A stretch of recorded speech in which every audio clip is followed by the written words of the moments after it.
बड' लेटेस्ट आपडेटआव बयखौबो बरायबाय। दिनैनि रादाबखौ फरायदों आं प्रमद खाख्लारि। गिबि निउस दङ।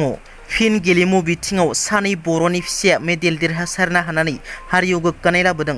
हिमाचल प्रदेश वासु एस'सिएशन आरो वासु एस'सिएशन अफ इन्डियाजों खुंजानाय 22थि साब जुनियर नेशनेल वासु चेम्पियनशिप 2022 आव ट्रेडिशनेल डाबल वेपनाव सनानि मेडेल आरो सिंगिकवान केटेगरियाव ब्रन्ज मेडेल देरहासारनो हायो बर'नि फिसा भार्गव बर'आ।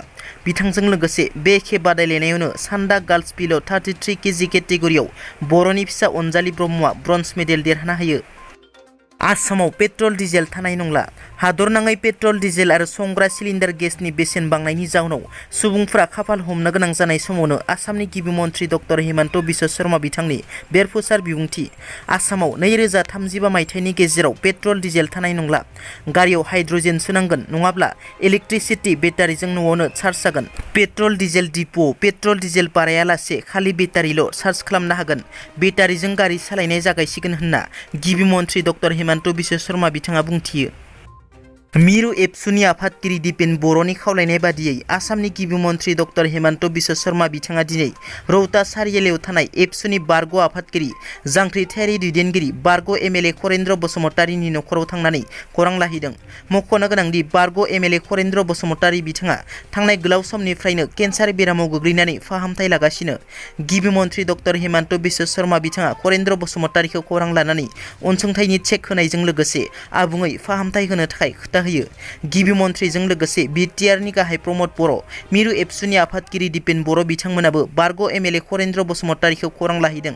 खावलायनाय लेखायै खौरां लाफैनायनि थाखाय मिरु एबसुनि आफादगिरि दिपेन बर' बिथाङा गिबि मन्थ्रि डक्टर हिमन्त बिश्व शर्मानिसिम साबायखर बावो। फरायसुलिफोराल' नङा, फरायसुलाफोराबो मोनगोन स्कुटि।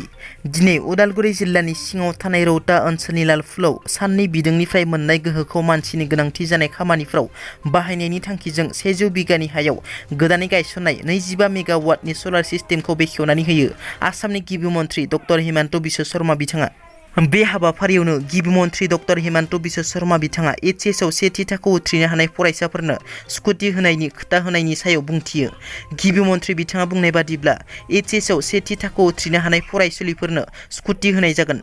लोगोसे जाय फरायसुलाफोरा एचएसआव लेटार नाम्बार मोननानै सेथि थाखोआव उथ्रिनो हादों बिथांमोननोबो स्कुटि होनाय जागोन। बे स्कुटिखौ फरायसाफोरनो दुर्गा फुजानि सिगां होनाय जागोन होनना बुंथियो। बावैसो सान सिगां चिरां जिल्ला आमगुरि पुलिस थानानि सिङाव थानाय आमटेका गामिनि अनिल ईश्वरीनि नखराव हरनि समाव दाखाथिफोरा हाबनानै गुलि गावग्लुंनानै रां लुथिना लांदोंमोन। दाखाथिफोरनि गुलि गावग्लुंनायाव अनिल ईश्वरीनि देहायाव गुलि नांनानै जखम जादोंमोन। बे जाथायनि सायाव एफआइआर थिसननायनि उनाव दासिम बे जाथायनि साबा दायनिगिरिफोरखौ चिरां पुलिसा हमनो हाबाय। बे जाथायनि साथाम दायनिगिरिफोरखौ थांनाय 13 जुलाइ खालि हमनो हायो।